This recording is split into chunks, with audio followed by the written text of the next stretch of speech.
What are Andreas Vesalius' key anatomical findings? Have you ever wondered how our understanding of human anatomy transformed during the Renaissance? One of the key figures in this revolution was Andreas Vesalius. His work laid the foundation for modern anatomy, and his findings are still relevant today. Let's take a closer look at some of his most important discoveries. Vesalius challenged many long-standing beliefs about the human body, particularly those based on the work of Galen. In his landmark book, Die Null Null Null, published in 1543, he presented detailed observations from direct dissections. This was a significant shift from relying solely on ancient texts. One of Vesalius's major contributions was to the skeletal system. He discovered that the human sternum consists of 3 parts, not 7, as Galen had claimed. He also found that the mandible, or lower jaw, is a single bone rather than 2 separate bones.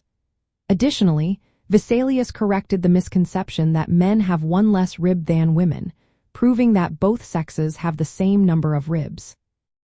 He accurately described the size and relationship of the fibula and tibia in the leg compared to the humerus in the arm. Moving on to the muscular system, Vesalius provided detailed illustrations that were revolutionary for his time.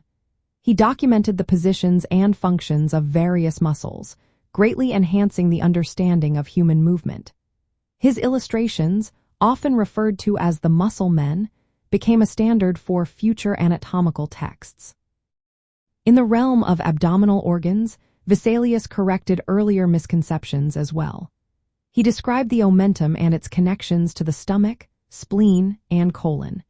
He also provided the first accurate depiction of the pylorus, which is the opening from the stomach to the small intestine.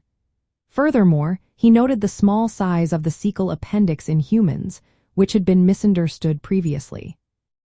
Vesalius made significant strides in understanding the cardiovascular system too.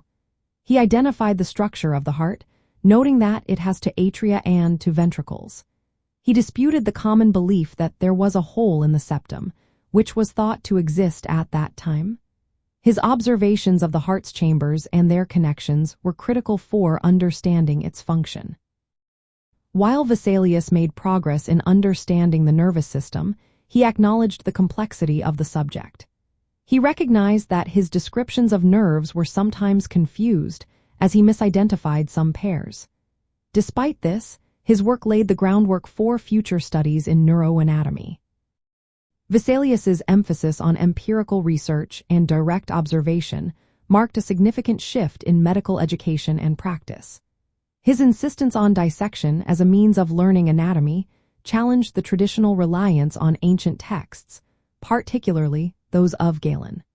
This approach advanced anatomical knowledge and influenced surgical techniques and the overall practice of medicine in Europe. His work is celebrated for its detailed illustrations and accurate representations of human anatomy. It remains a critical resource for medical students and practitioners.